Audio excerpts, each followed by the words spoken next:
जय हिंद दोस्तों, मैं नवीन शर्मा आप सभी का स्वागत करता हूं। आशा करता हूं आप सब एकदम अच्छे हैं, एकदम बेहतरीन हैं। एक बार सारे प्यारे दोस्त बताएंगे आप सब कैसे हैं। उम्मीद करेंगे बहुत अच्छे होंगे, बहुत शानदार होंगे। और साथ ही इस कक्षा के माध्यम से जो इनपुट्स आपको दिए जा रहे हैं कि परीक्षा की दृष्टि से बहुत महत्वपूर्ण है और अंतिम समय पर ये डेटा आपको याद रखना चाहिए, तो आप उतनी ही सजगता से उसे करते होंगे एक अच्छे विद्यार्थी की तरह। आप ये विश्वास रखते होंगे, हाँ ये बहुत महत्वपूर्ण चीज़ें हैं और अंतिम समय में मुझे पढ़नी होंगी। क्योंकि अंतिम समय में साथी ऐसा नहीं हो सकता कि आप सब कुछ पढ़ लें, पर उसका कोई अर्थ नहीं है। ठीक है, तो वो कुछ चुनिंदा चीज़ें कि भाई कौन सी चीज़ें हमारे लिए सबसे महत्वपूर्ण है, उनको रिवाइज करते हुए हम चल रहे हैं। तो शुरुआत करते हैं आज की कक्षा की, जिसका पहला प्रश्न है, स्वदेशी और बहिष्कार पहली बार किस घटना के दौरान संघर्ष की विधि के रूप में अपनाए गए थे? कब इस भारतवर्ष में स्वदेशी शब्द का प्रयोग हुआ? स्वदेशी मतलब अपने देश में निर्मित चीज़ों का हम प्रयोग करेंगे, हम अपनी शिक्षा नीति लेके आएंगे, हम अपने प्रोडक्ट्स का इस्तेमाल करेंगे। तो क्या बोलेंगे? बंगाल विभाजन के विरुद्ध आंदोलन में ये हुआ, होम रूल आंदोलन से ये हुआ, असहयोग आंदोलन से हुआ, या साइमन कमीशन की भारत यात्रा से? भैया बंगाल विभाजन से ये हुआ था। क्या बोलेंगे? बंगाल विभाजन से ये हुआ था। मुझे बताओ दोस्त, अगर हम बात करते हैं बंगाल विभाजन की, जो बंगाल का पार्टीशन किया गया, ये किस गवर्नर के टाइम पर हुआ था? बंगाल विभाजन किस गवर्नर के समय पर हुआ था? तो बंगाल विभाजन की हम बात करते हैं तो इस समय जो गवर्नर था आपका, वो कौन था? वो करजन था। दरअसल में कौन था? एक गवर्नर, क्या अगर मैं इसे वायसराय कहूँ तो ज़्यादा ठीक होगा कि इस समय तो वायसराय पद हो गया था। क्या हो गया था? जो अंग्रेज वायसराय था वो आपका करजन था। और दरअसल में इसकी घोषणा कब की गई थी? इसकी घोषणा की गई थी साथी आपका 19 से 20 जुलाई को, 20 जुलाई 1905। ठीक है, 19 जुलाई भी उसकी डेट कई बार होती है। और दरअसल में बंगाल विभाजन लागू कब हुआ था ये आपको बताना है। लागू हुआ था भैया 16 अक्टूबर 1905 को, और बंगाल को दो हिस्सों में बांट दिया गया, पूर्वी बंगाल और पश्चिमी बंगाल। ठीक है, इसी के विरोध में बीच में, घोषणा और लागू होने के बीच में 7 अगस्त 1900 आपका 5 को आंदोलन हुआ था कि भैया इन विदेशी वस्तुओं का बहिष्कार करो। और उसी को हम कहते हैं स्वदेशी आंदोलन। क्या कहते हैं? स्वदेशी आंदोलन हम इसको कहते हैं। और स्वदेशी आंदोलन की शुरुआत कहाँ से हुई थी, किस शहर से हुई थी, ये आप बताएंगे। तो आप कहेंगे भैया स्वदेशी आंदोलन जो है वो टाउन हॉल से शुरू हुआ था। और ये टाउन हॉल कहाँ पर है? ये टाउन हॉल है आपका कलकत्ता में। क्या बोलेंगे? ये टाउन हॉल भैया कलकत्ता में मौजूद है, वहां से इसको शुरू किया गया था। ठीक है, बाद में फिर बंगाल विभाजन को साथी आपका वापस कर लिया गया। किसके टाइम पर? बंगाल विभाजन को रद्द कब किया गया था? तो बंगाल विभाजन जो रद्द हुआ आपका, वो हुआ था दोस्त 1911 में। और किसके टाइम पर हुआ था? हार्डिंग के टाइम पर हुआ था। किसके टाइम पर हुआ था? हार्डिंग के टाइम पर हुआ था। किसके? हार्डिंग के टाइम पर हुआ था। ठीक है, 1911। सारे साथियों का सही उत्तर आया। सत्यशोधक समाज ने संगठित किया था। कल मैंने बताया सत्यशोधक समाज की स्थापना कब हुई थी? तो आप बोलेंगे भैया आपने हमको बताया था 1873 में हुई। ज्योतिबा फूले जी ने की थी। कौन थे? ज्योतिबा फूले जी थे आपका। इन्हीं की वाइफ हैं सावित्रीबाई फूले, जो भारत की पहली महिला शिक्षिका बनी। और इन्होंने ही बुक लिखी थी, कौन सी? मराठी भाषा में जरा बताए। तो आप कहेंगे भैया इन्होंने गुलामगिरी को लिखा था। किसको? गुलामगिरी को लिखा था। तो बिहार में हुआ था ये सत्यशोधक समाज, गुजरात में या फिर महाराष्ट्र में? भैया महाराष्ट्र में एक जातिवादी विरोधी आंदोलन था ये। दरअसल में जो शूद्र या अस्पृश्य जाति कही जाती थी, तो उनकी दास्ता मुक्ति के लिए लड़े कि भाई इनको अब दास्ता से बाहर आना होगा। और उस समय जो स्वर्ण समाज था उसके ऊपर इन्होंने प्रहार किया कि कैसे इनका जो आपका निम्न जाति है उनका दमन किया जा रहा है, उससे बाहर इनको निकाला जाए। तो उसके लिए इनका संघर्ष था। ठीक है, निम्नलिखित कथनों पर अपना विचार करें। भारतीय राष्ट्रीय कांग्रेस की प्रथम महिला अध्यक्ष सरोजिनी नायडू थी। भारतीय राष्ट्रीय कांग्रेस के प्रथम मुस्लिम अध्यक्ष बदरुद्दीन तैयब जी थे। तो ये क्या दोनों बातें, कौन सा कथन इनमें से सही है? तो आप क्या बोलेंगे? आप कहेंगे भैया जो प्रथम महिला अध्यक्ष है वो सरोजिनी नायडू नहीं थी कांग्रेस की, वो थी आपका कौन? Annie Besant. क्योंकि भारतीय नहीं पूछा है ना, अगर भारतीय कहता तो सरोजिनी नायडू कहते। तो एनी बेसेंट थी, जो आपका कब बनी थी? 1917 में। और 1917 में अधिवेशन कहाँ पर हुआ था, ये बड़ा महत्वपूर्ण है। तो आपका एक जो सरोजिनी नायडू है ये प्रथम भारतीय महिला है। अगर ये लिखता प्रथम भारतीय महिला, तब हम कहते प्रथम भारतीय महिला, तो वो साथी आपका कानपुर में 1925 में, 1925 कानपुर में बनी थी सरोजिनी नायडू। लेकिन कलकत्ता में कौन थी? आपका एनी बेसेंट थी। अच्छा, आजादी से पहले कितनी महिलाएं कांग्रेस की अध्यक्ष रही थी? मैं आपसे पूछूं, आजादी से पहले कितनी महिलाएं कांग्रेस अध्यक्ष रही थी? तो ये तो 1925 में, 1933 में एक कलकत्ता में और चुनी गई थी, कलकत्ता अधिवेशन में। उनका नाम था नलिनी सेन गुप्त। क्या नाम था? नलिनी, क्या बोलेंगे? नलिनी सेन गुप्त था, नलिनी सेन गुप्त। ये कलकत्ता में चुनी गई थी। तो 3 महिला कांग्रेस की अध्यक्ष हुई, ठीक है, 3 महिला, ठीक है। कुछ 15 कह रहे हैं, उनको तो बस ये मतलब है कि संविधान सभा में महिलाओं की संख्या कितनी थी। अब 15 का कोई मतलब भी है? अब भाई टाइगर्स, 15 का क्या मतलब है? ये तो हो गया आपका गलत। क्या भारतीय राष्ट्रीय कांग्रेस के जो प्रथम मुस्लिम अध्यक्ष थे 1887 मद्रास में, कौन थे? आपका 1887 मद्रास में बदरुद्दीन तैयब जी थे। यानी कौन सा सही हुआ इसमें से? केवल 2 सही हुआ। अब बात करते हैं साथी कांग्रेस के बारे में। मुझे बताओ कांग्रेस का गठन कब हुआ था? कांग्रेस का गठन कब हुआ था साथी? कांग्रेस का गठन 28 दिसंबर आपका 1885, कल पिछली क्लास में मैंने आपको बताया। इसके संस्थापक कौन थे ये आपको बताना है। तो इसके संस्थापक कौन है? एलन ऑक्टिवियम, क्या बोलेंगे? एलन ऑक्टिवियम हुम इसके संस्थापक हैं। और इसके जो साथी पहले 4 अधिवेशन हैं उनसे क्वेश्चन पूछा जाता है। क्या बोलते हैं उनको? 1885 में पहला अधिवेशन हुआ, 1886 में दूसरा हुआ, 1887 में तीसरा हुआ और 1888 में चौथा हुआ। कहाँ पर हुआ था? बकमई, क्या बोलते हैं? बकमई बोलते हैं इसको। यानी पहला बम्बई में हुआ आपका, दूसरा साथी कलकत्ता में हुआ। कहाँ पर हुआ था? दूसरा आपका दोस्त कहाँ पर हुआ था? दूसरा भैया जी कलकत्ता में हुआ था। और तीसरा मद्रास में हुआ था। और चौथा आपका इलाहाबाद में हुआ था। कहाँ पर? इलाहाबाद में हुआ था। मुझे बताओ पहले के समय पर जो अध्यक्ष थे वो कौन थे? तो क्या बोलेंगे? WC बनर्जी थे, व्योमेश चंद्र बनर्जी, जो कि साथी आपका एक हिंदू थे। और दूसरी के समय थे आपका दादा भाई नौरोजी, दादा भाई नौरोजी, जो कि किस समुदाय से आते थे? तो प्रथम पारसी अध्यक्ष भी इनको कहते हैं। क्या कहते हैं इनको? प्रथम, प्रथम आपका साथी प्रथम पारसी अध्यक्ष भी इनको कहते हैं। और अभी पूछा था आपका उसने किससे? मद्रास में कौन थे? बदरुद्दीन तैयब जी थे। बदरुद्दीन, बदरुद्दीन तैयब जी थे। तो ये कौन से हो गए? आपका प्रथम मुस्लिम हो गए। तो आपसे पूछे प्रथम मुस्लिम अध्यक्ष कौन थे कांग्रेस के? आप मुझे बताओ 1888 में अध्यक्ष कौन थे? तो आप कहेंगे प्रथम अंग्रेज है भैया, George Yule, George Yule Allahabad में। ये कौन है? ये प्रथम अंग्रेज है। तो इनसे कभी भी क्वेश्चन आपसे पूछा जाएगा तो आप कह देंगे, ठीक है, कि भैया एकदम से ठीक हो जाएगा, एकदम से हम लोग उसको ठीक कर देंगे। अच्छा, अब अन्य अधिवेशनों की बात आती है। जैसे 1888 के अलावा अन्य अधिवेशन की बात करते हैं। 1901 अधिवेशन के अध्यक्ष कौन थे? जो कि कलकत्ता में हुआ था। 1901 का अधिवेशन कहाँ पर हुआ था? भैया कलकत्ता में हुआ था, आपका कलकत्ता में। और इसके अध्यक्ष कौन थे? दिनसा वाचा थे। कौन थे? दिनसा वाचा इसके अध्यक्ष थे। और गांधी जी ने पहली बार किस में भाग लिया था? भैया इसी में भाग लिया था। गांधी जी ने इसमें भाग लिया था, यस और नो? जी भैया, ऐसा नहीं कि गांधी जी 1915 में भारत आए जी, इसमें कैसे भाग ले लिया? तो वो देश तो आते जाते रहते थे, तो कांग्रेस के अधिवेशन में भाग लिया था। आपसे पूछूं 1907 में कहाँ पर अधिवेशन हुआ था?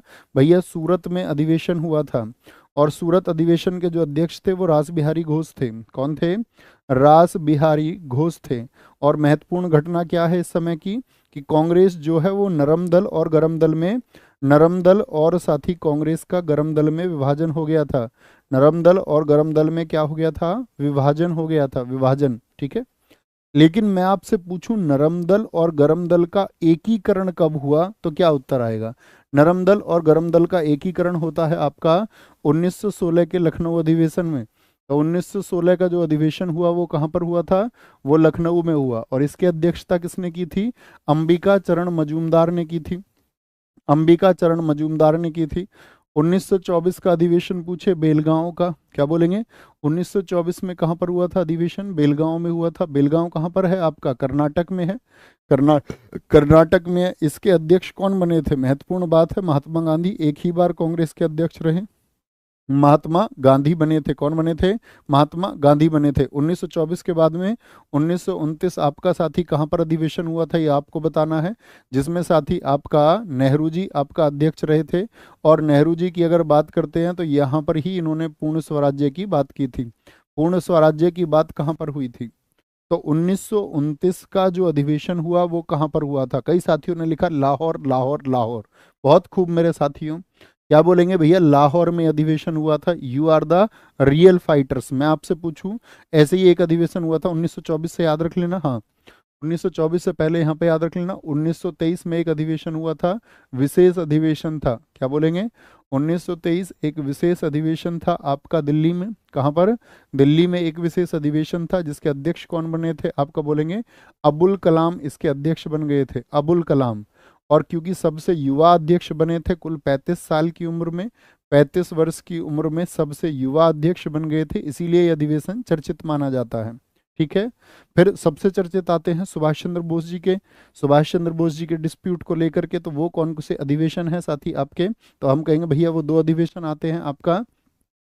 उनसे पहले एक और जान लीजिए, 1931 कराची अधिवेशन के अध्यक्ष कौन थे? ये सरदार वल्लभ भाई पटेल थे। सरदार वल्लभ भाई पटेल जी थे, एसबीबी पटेल जिनको बोलते हैं हम। अच्छा, 1936 की अगर हम बात करते हैं, 36 नहीं, सॉरी, 36 का तो आपका, ये आपका 37 फैजपुर हो गया। 1938 और 39, 1938 में अधिवेशन कहाँ पर हुआ था और 1939 में अधिवेशन कहाँ पर हुआ था, ये आपको बताना है। तो 1938 में हुआ हरिपुरा में, सुभाष चंद्र बोस जी इसमें अध्यक्ष चुने गए। और फिर हुआ आपका कहाँ पर? त्रिपुरी, मध्य प्रदेश में। इसमें सुभाष चंद्र बोस जी अध्यक्ष बनने वाले थे, लेकिन गांधी जी उनकी नीतियों के खिलाफ हो गए। और गांधी जी ने कौन से कैंडिडेट को लड़वाया था, यहाँ पर बताएंगे? तो सुभाष चंद्र बोस जी थे यहाँ पर अध्यक्ष, सुभाष चंद्र बोस जी थे। तो कांग्रेस के त्रिपुरी संकट में एक साथी कैंडिडेट आए थे, पट्टाभी सीतारमैया, गांधी जी के समर्थित थे, पट्टाभी सीतारमैया। इनकी हार हो गई थी। पट्टाभी सीतारमैया को हराया था किसने? सुभाष चंद्र बोस जी ने। लेकिन फिर गांधी जी और जो आपका राष्ट्रीय कार्यकारिणी थी कांग्रेस की, उसने इस्तीफा दे दिया। अब इस्तीफा दे दिया तो इन्होंने बोला कि भैया सुभाष चंद्र बोस जी ने कि तुम ही इसको संभालो कांग्रेस को, हम ही इस्तीफा दे देते हैं। और सुभाष चंद्र बोस जी ने पार्टी को छोड़ दिया। यहाँ पर पार्टी छोड़ने के बाद में अध्यक्ष कौन बने थे? यहाँ पर इनकी जगह पर अध्यक्ष कौन बने? सुभाष चंद्र बोस जी। इनकी जगह जब 1939 में इन्होंने कांग्रेस छोड़ी तो अध्यक्ष कौन बने थे? तो यहाँ पर राजेंद्र प्रसाद अध्यक्ष बने थे। कौन? राजेंद्र प्रसाद अध्यक्ष बने थे। ठीक है, राजेंद्र प्रसाद जी अध्यक्ष बने थे। ये अधिवेशन लगातार पूछे जाते हैं, बहुत बार पूछे जाते हैं, आपको पता होना चाहिए। मुझे बताओ दोस्त, कांग्रेस का सबसे लंबे समय तक अध्यक्ष कौन है? सबसे लंबे समय तक अध्यक्ष कौन रहा? सबसे लंबे समय तक अध्यक्ष रहा कौन रहा है? सबसे लंबे समय तक अध्यक्ष, तो आप कहेंगे भैया वो रहे हैं आपके अबुल कलाम। कौन? अबुल कलाम। और कौन सा मंत्रालय था आज़ाद भारत में इनके पास में? अबुल कलाम आज़ाद जी रहे हैं। तो आप कहेंगे भैया ये बड़े मतलब बहुत शिक्षाविद थे, बहुत विद्वान व्यक्ति थे, भारत के पहले शिक्षा मंत्री भी रहे हैं। ठीक है। साइमन कमीशन के आने के विरुद्ध जन आंदोलन क्यों हुआ? साइमन कमीशन भारत आया। साइमन कमीशन की अगर हम बात करते हैं दोस्त, इसका गठन कब हुआ था? तो इसका गठन हुआ था आपका 26 नवंबर को। कब? 26 नवंबर को इसका गठन हुआ था 1927 में। और अगर मैं बात करता हूं इसकी डेट की, भारत कब ये आया, तो आप कहेंगे भारत ये आया था आपका कब? भारत आया था दोस्त, क्या बोलेंगे, 3 फरवरी को 1928 में। 3 फरवरी 1928 को भारत आता है। ठीक है। तो भारतीय 1919 के अधिनियम की कार्यवाही का पुनरीक्षण कभी नहीं चाहते थे, इसीलिए आंदोलन हुआ। नहीं, पुनरीक्षण तो लोग चाहते थे कि भाई 1919 से क्या सुधार हुआ है। 1919 में कौन सा अधिनियम आया था? मॉन्टेग्यू चेम्सफोर्ड अधिनियम। तो मॉन्टेग्यू चेम्सफोर्ड अधिनियम के साथ ही सब जांच चाहते थे कि भाई भारतीयों को क्या भला हुआ है, उससे उसकी समीक्षा तो हो। लेकिन ये बात गलत हो गई। साइमन कमीशन के प्रांतों में द्विशासन की समाप्ति की संस्तुति, तो ये तो अच्छी बात थी। साइमन कमीशन में कोई भी भारतीय सदस्य नहीं था। क्या बोलेंगे? कोई भी भारतीय सदस्य नहीं था। तो मुझे बताइए, इसीलिए इसको क्या कहा गया? व्हाइट मैन कमीशन, क्योंकि इसमें सिर्फ और सिर्फ अंग्रेज थे। कितने मेंबर थे साथी इसमें, जरा बताएं? इसमें कुल कितने सदस्य थे? तो इसको व्हाइट मैन कमीशन कहा गया, व्हाइट मैन कमीशन कहा गया। और इसमें जो कुल सदस्य थे उनकी संख्या थी आपका 7। क्या बोलोगे? कुल सदस्य उनकी संख्या थी यहाँ पर 7। आपसे कभी भी पूछे साइमन कमीशन ने अपनी रिपोर्ट कब पेश की थी, तो रिपोर्ट आई थी इसकी 27 मई 1930 को, 27 मई 1930 को। अच्छा, जो इसका विरोध कर रहे थे, जो इसका विरोध कर रहे थे, प्रमुख नेता कौन थे विरोध करने वाले? तो आप कहेंगे भैया पंजाब में लाला लाजपत राय थे। लाला लाजपत राय थे। कौन थे?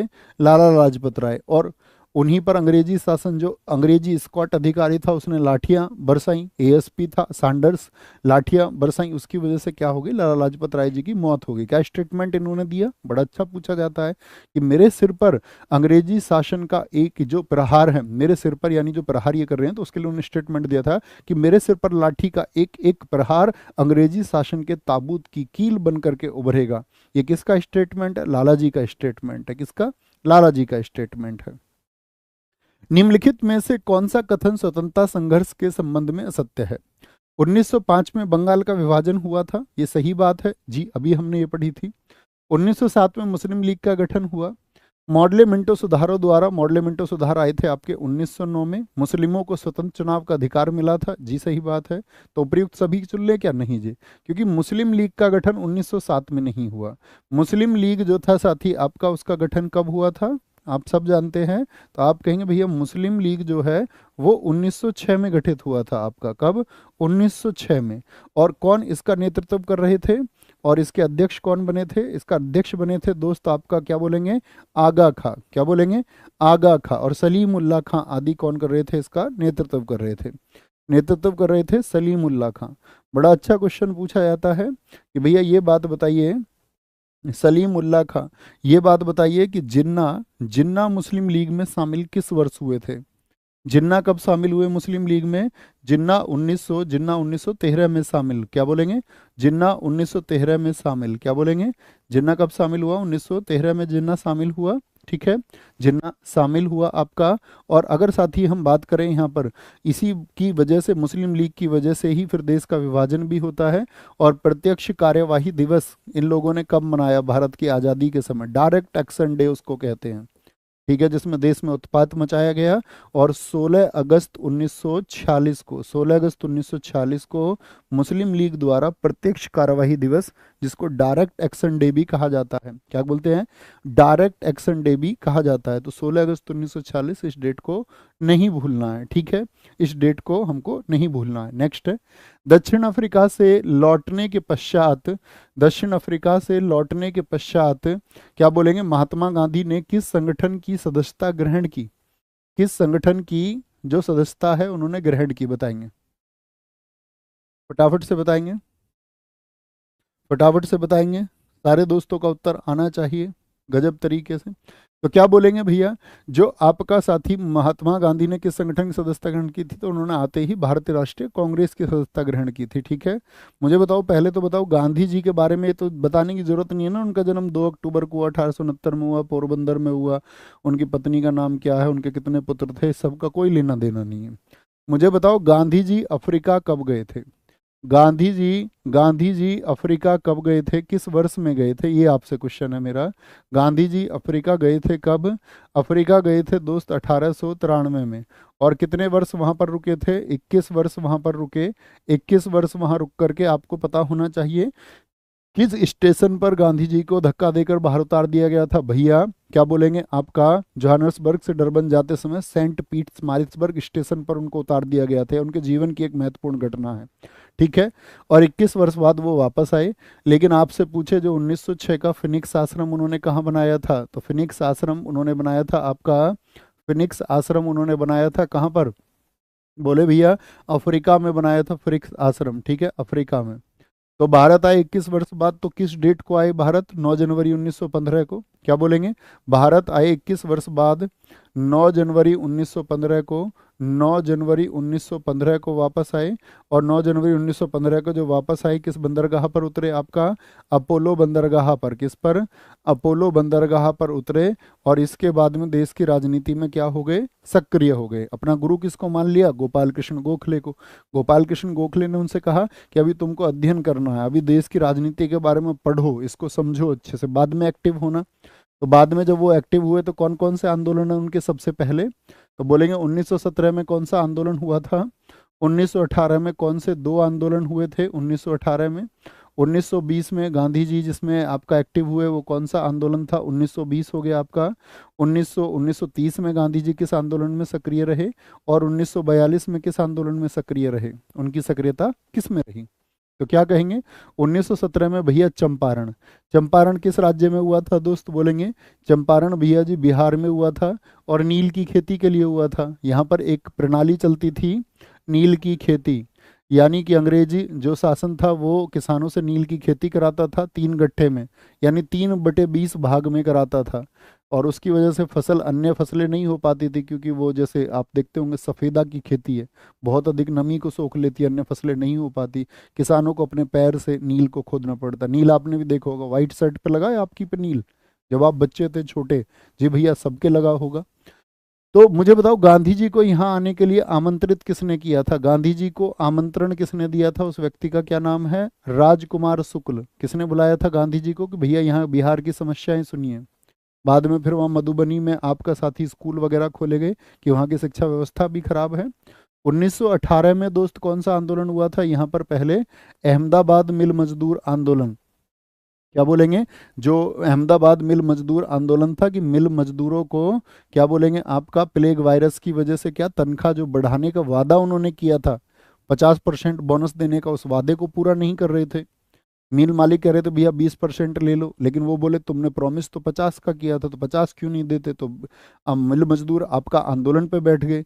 गांधी जी गए वहां पर, तो 35% पे सहमति बन गई थी, फिर 35% पे। एक साथ ही खेड़ा आंदोलन हुआ, ये किसान आंदोलन है, जो किसानों के लगान को लेकर के हुआ, फिर उसमें क्या छूट दी गई, खेड़ा आंदोलन। 1920 में असहयोग आंदोलन चला, नॉन कॉपरेशन मूवमेंट जिसको हम बोलते हैं, असहयोग आंदोलन चला। ठीक है, गांधी जी ने लोगों से वादा किया कि भाई मैं 1 वर्ष में देश को आज़ाद करा दूंगा, सब लोग मेरे साथ आ जाओ। और आज़ाद कराने का मतलब था कि स्वराज पालेंगे हम। तो देश के जितने भी छात्र थे, अध्यापक थे, सब गांधी जी के साथ कूद पड़े।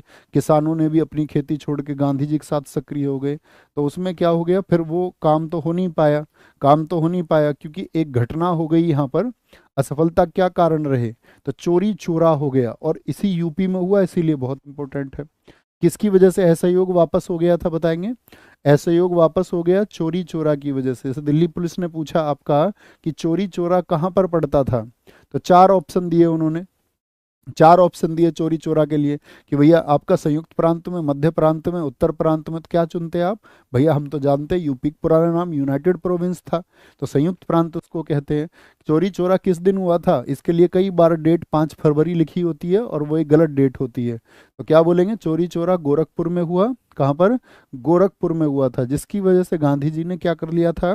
गांधी जी ने बोला कि भाई मैं इसको वापस लेता हूँ। तो लोगों के बीच में रोष था कि भाई हमने तुमको 1 वर्ष का जो प्रॉमिस दिया था उसके अनुसार हम तुम्हारे साथ हैं। सुभाष चंद्र बोस जी ने कहा भी कि किसी और अन्य गांव से कोई गलती हो जाए तो उसकी सजा किसी मतलब उन्होंने बोला ऐसे कश्मीर में कोई गलती होती है कन्याकुमारी की सजा नहीं मिलनी चाहिए। तो इसके लिए फिर जो लोग इनसे खिलाफ हो गए, तो जो नेताजी लोग इनसे खिलाफ हुए, उन्होंने तो बनाई स्वराज पार्टी। क्या बोलेंगे? स्वराज पार्टी। तो स्वराज पार्टी इनसे खिलाफत होकर बनती है। स्वराज पार्टी बनी आपका 1923 में। किस किस ने बनाई थी बताएंगे? मोतीलाल नेहरू ने।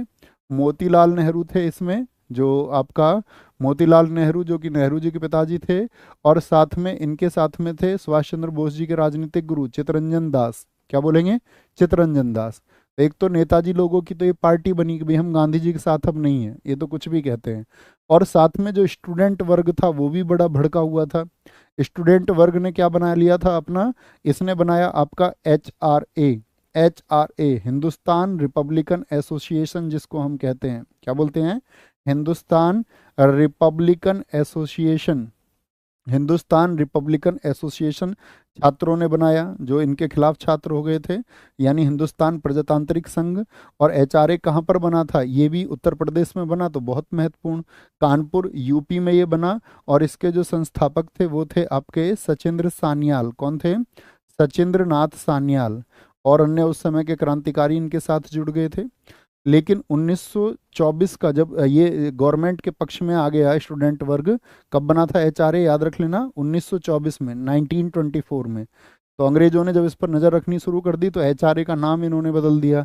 HRA का नाम बदलकर, जो आपका सरदार भगत सिंह जी का आइडिया था, HRA को कर दिया गया HSRA। और इसमें एस वर्ड और जोड़ दिया गया। तो एस का मतलब क्या था? सोशलिस्ट, भारतीय समाजवादी प्रजातांत्रिक संगठन, इसको कर दिया गया एस फॉर सोशलिस्ट। और ये कहाँ हुआ था? फिरोजा शाह कोटला मैदान में। फिरोजा शाह कोटला मैदान जो दिल्ली में है, फिरोजा शाह कोटला में ये घोषणा कर दी गई। और एचआरए को क्या बना दिया गया भैया? एचएसआरए बना दिया गया। क्या बोलेंगे? एचएसआरए बना दिया गया। यहाँ तक की बात में कोई दिक्कत, कोई परेशानी? 1930 में साथी कौन सा हुआ था? सविनय अवज्ञा। सविनय अवज्ञा। दक्षिण में गांधी जी लंगोटी पहनते थे। पैट ने पूछा था ना ये क्वेश्चन कि लंगोटी पहनते थे, मैं उसको अभी भी नहीं पढ़ाता हूँ। कुछ दोस्त आपको समझने होंगे, एक बात थम्स अप करना, मेरी बात समझें। कुछ प्रश्न होते हैं अतार्किक। बहुत सारे दोस्तों ने मेरा वो फोटो भी चलाया था कि ये नवीन सर ने बताया था लंगोटी कहाँ पहनते थे, लेकिन वो मैंने सीजीएल की क्लास में बताया और पैट के लिए मैंने वो नहीं बताया था। तो ऐसे प्रश्न जो होते हैं वो अतार्किक प्रश्न होते हैं, वो हमको छोड़ने ही होते हैं। उसमें कोई बुद्धिमानी नहीं है कि गांधी जी ने कब से लंगोटी पहनने की घोषणा कर दी, गांधी जी की बकरी क्या नाम था। वो अतार्किक प्रश्न है, वो आपको छोड़ने ही होंगे। उसमें कोई बुद्धिमानी नहीं है। अगर किसी ने करा भी दिया, अगर मान के चलो, तो उस कराने वाले की भी बुद्धिमानी नहीं है इसमें कोई, कि उसने इस तरह का कोई प्रश्न बता दिया तो कोई कमाल बात नहीं होगी, है ना। ठीक है ना, कुछ भी पूछ लेगा तो वो छोड़ना पड़ेगा दोस्त। भारत छोड़ो आंदोलन, इसको महत्वपूर्ण मार्क करें, परीक्षा में पूछा जाएगा। भारत छोड़ो आंदोलन, भारत छोड़ो आंदोलन कहाँ से शुरू हुआ था? ये साथी आपका ग्वालियर टैंक मैदान से शुरू हुआ। ग्वालियर टैंक मैदान से शुरू हुआ। और ग्वालियर टैंक मैदान से, ये कहाँ पर पड़ता है ग्वालियर टैंक मैदान? ये मुंबई में है। क्या बोलेंगे? मुंबई पे। यहीं पर रुना आसफ अली ने कांग्रेस का झंडा फहराया था। ठीक है, इसीलिए उनको भी याद किया जाता है। याद किया। आप बताओ कोई इसमें बुद्धिमानी की बात है? अगर मैं तुमको ये बता दूं कि गांधी जी, जैसे मैं बताऊं यूपी पुलिस कांस्टेबल आपका 49,568 में एक प्रसिद्ध वो आया था, एक प्रश्न आया था गांधी से कि गांधी जी के वो जो गांधी जी का मतलब जो पसंदीदा गीत है उसका नाम है वैष्णव जनते, तो उसके लेखक कौन है? उसके लेखक नरसिंह मेहता है। अब मैं वो बात जानता हूँ और आपको बताऊं तो उसका कोई महत्व नहीं है। ऐसे तो ना जाने कितने हजारों फैक्ट बन जाएंगे।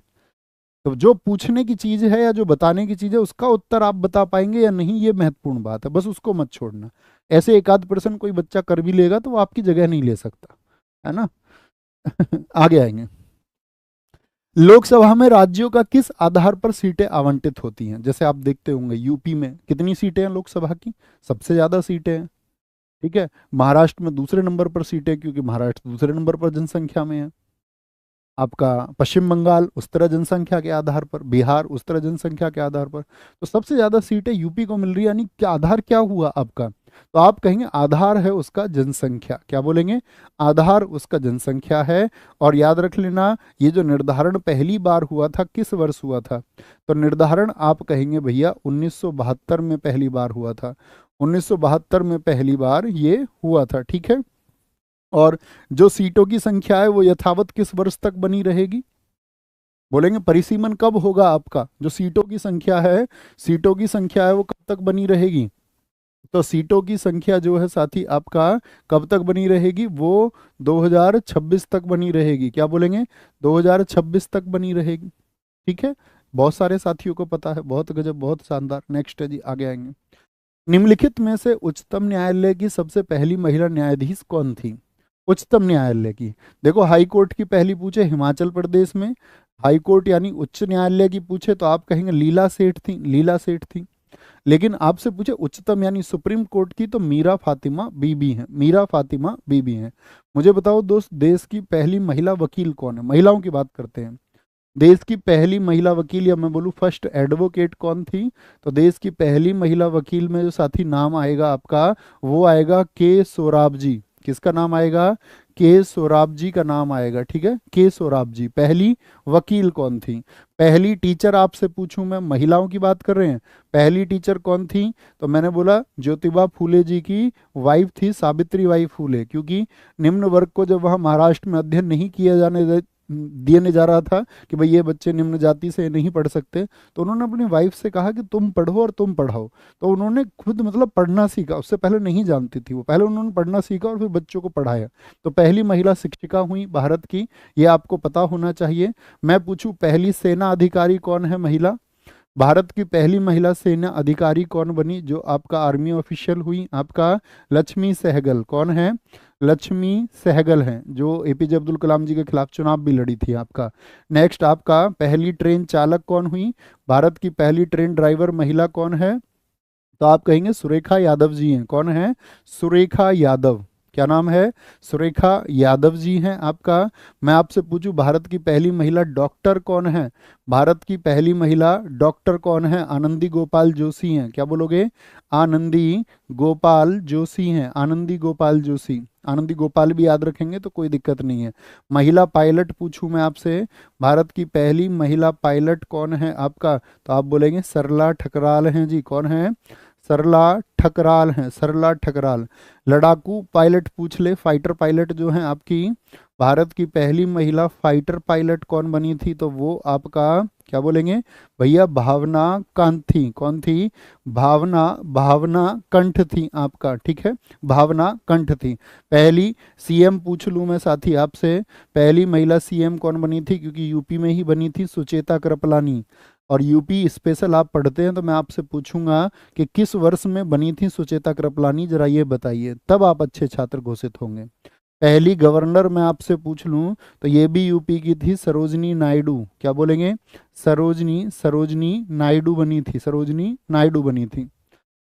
बहुत बढ़िया। सुचेता कृपलानी 1963 से 1967, बहुत शानदार। पीठ थपथपाता हूँ साथी मैं आपकी। तो ये भारत की प्रथम महिला है, ये आपको पता होना चाहिए, ठीक है, प्रथम महिला है। आगे आएंगे। अंतर्राज्यीय परिषद, जिसको इंटर स्टेट काउंसिल हम बोलते हैं, अंतर्राज्यीय यानी कि आपका राज्यों के बीच में समन्वय बनाने के लिए, बैलेंस बनाने के लिए 28 मई 1992 को या 28 मई 1989 को या 28 मई 1990 को इंटर स्टेट काउंसिल, किस आर्टिकल में आती है इंटर स्टेट काउंसिल अंतर्राज्यीय परिषद? आर्टिकल 263 के तहत भैया। और किस समिति की सिफारिश पर इसको स्थापित किया गया था? बड़ा महत्वपूर्ण प्रश्न है। सरकारिया समिति की सिफारिश पर। किसकी? सरकारिया समिति की, सरकारिया समिति की सिफारिश पर इसको स्थापित किया गया था, सरकारिया समिति की सिफारिश पर। इसका जो हेडक्वार्टर होता है इंटर स्टेट काउंसिल का, वो होता है नई दिल्ली। अंतर्राज्यीय परिषद का जो मुख्यालय है वो नई दिल्ली में है दोस्त। और इसका जो गठन होता है वो किसके द्वारा होता है? बाय प्रेसिडेंट, राष्ट्रपति द्वारा होता है। लेकिन अध्यक्ष नहीं होते हैं ये। अध्यक्ष कौन होता है? जो इसकी अध्यक्षता करते हैं वो करते हैं हमारे पीएम। क्या बोलेंगे? पीएम इसकी अध्यक्षता करते हैं। किसकी? अंतर्राज्यीय परिषद। किस लिए है? राज्यों के बीच में समन्वय बनाने के लिए, राज्यों के बीच में समन्वय बनाने के लिए। रेलवे भारत के संविधान में कौन सी लिस्ट या सूची के अंतर्गत आता है? अगर मैं आपसे बात करूं दोस्त, हमारे देश में, हमारे संविधान में कितनी सूचियों का वर्णन है, जरा बताएंगे कौन कौन सी सूची होती हैं? तो आप बोलेंगे भैया जो आर्टिकल 246 है, आर्टिकल 246 है उसके अनुसार 3 सूची हैं। एक तो संघ सूची जिसको सेंट्रल लिस्ट हम बोलते हैं, एक आपका राज्य सूची जिसको हम स्टेट लिस्ट बोलते हैं, राज्य सूची, और एक समवर्ती सूची जिसको हम कॉन्करेंट लिस्ट बोलते हैं, समवर्ती सूची। मेरा साथी प्रश्न आपसे ये है, समवर्ती सूची का प्रावधान हमने किस देश से लिया है ये भी बताइए। तो जो संघ सूची है दोस्त आपका, सेंट्रल लिस्ट, उसमें कितने विषय हैं? तो इसमें विषयों की संख्या साथी आपका 100 है। कितनी है? 100 है। याद रख लेना, जो पहले इसमें विषय थे वो 97 होते थे। पहले कितने होते थे? 97। राज्य सूची में कितने विषय हैं? वो साथी 61 हैं। पहले इसमें 66 होते थे। यानी कितने कम कर दिए गए, जरा बताएं। आप कहेंगे भैया 5 कम कर दिए गए, अभी उससे भी क्वेश्चन रखा है हमने। समवर्ती सूची में कितने विषय होते हैं? आप कहेंगे भैया 52। पहले 47 होते थे। पहले क्या होते थे? पहले 47 होते थे। तो समवर्ती सूची को किस संविधान से लिया गया है? कई साथियों ने दिखाई, किस भाई ने, हमारे ने ऑस्ट्रेलिया भी लिखा था ऊपर ये। वेरी गुड, बहुत शाबाश फनी राणा जी। राणा जी मुझको माफ करना, गलती हमसे हो गई, गलती म्हारे से हो गई। समवर्ती सूची को हमने कहाँ से लिया है? ऑस्ट्रेलिया से लिया है। कहाँ से? ऑस्ट्रेलिया से लिया, ऑस्ट्रेलिया के संविधान से प्रेरित होके। जो संघ सूची है इस पर कानून कौन बना सकता है? केंद्र सरकार। ठीक है। राज्य सूची पर कानून कौन बनाएगा? राज्य सरकार। और इस पर कौन बनाएगा आपका? आप कहेंगे भैया दोनों बना सकते हैं, both of the central and state government, both of the central and state government, राज्य और केंद्र सरकार दोनों बना सकती हैं, दोनों। ठीक है। तो रेलवे किस में आता है दोस्त? क्या बोलेंगे? रेलवे भैया केंद्रीय सूची का विषय है। ठीक है। राज्य इस पे कानून नहीं बनाएगा, राज्य इस पे कानून नहीं बनाएगा। ठीक है।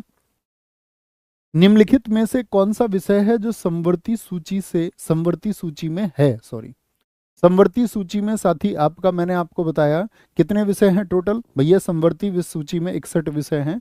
यानी इसमें से क्या कर दिया गया था, जो 42वां कॉन्स्टिट्यूशनल अमेंडमेंट था 1976 का, उसके द्वारा साथी क्या बोलेंगे, 5 विषय जो हैं इसके, 5 विषय जो हैं आपका, 5 विषय क्या कर दिए गए, इसमें शामिल कर दिए गए। यानी संख्या कितनी हो गई, 47 से बढ़ करके 5 और बढ़ गए, तो टोटल 52 विषय हो गए।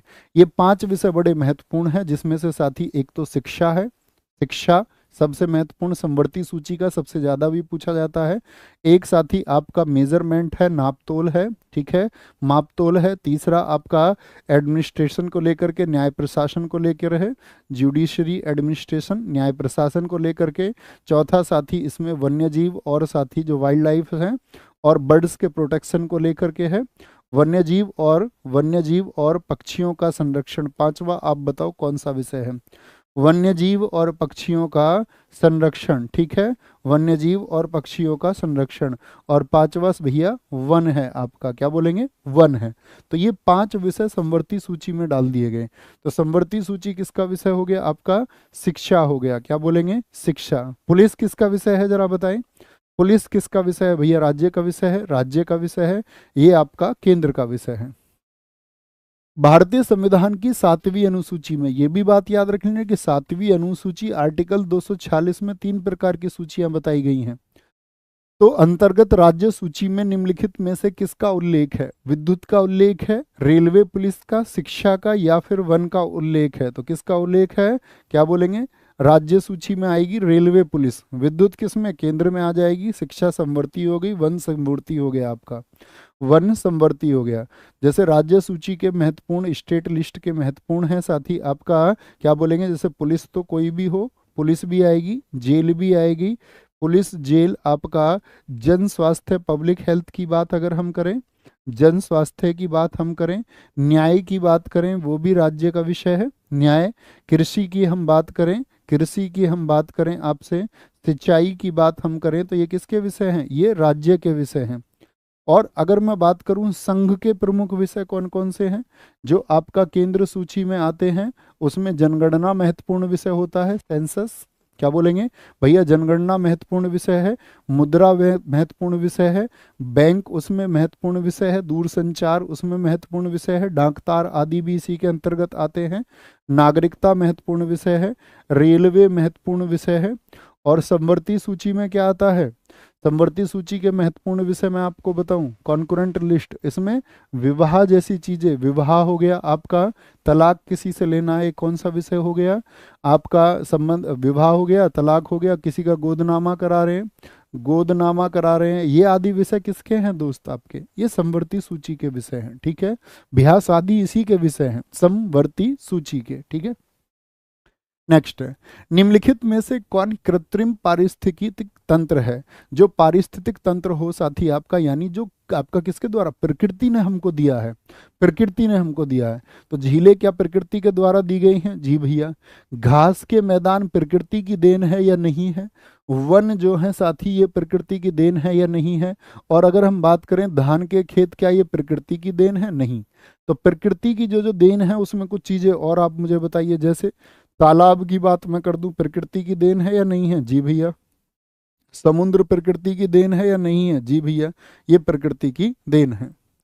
साइलेंट वैली परियोजना निम्नलिखित में से किस राज्य से संबंधित है, साइलेंट वैली, क्या उत्तराखंड में है आपका, उत्तराखंड में तो फ्लावर वैली है, कौन सी वैली है, फूलों की घाटी, वैली का मतलब होता है घाटी, फ्लावर वैली कहाँ पर है दोस्त आपका, उत्तराखंड में। हिमाचल प्रदेश में है क्या, हिमाचल प्रदेश में है आपका पिन वैली, कौन सी, पिन घाटी कहाँ पर है, वो हिमाचल प्रदेश में है।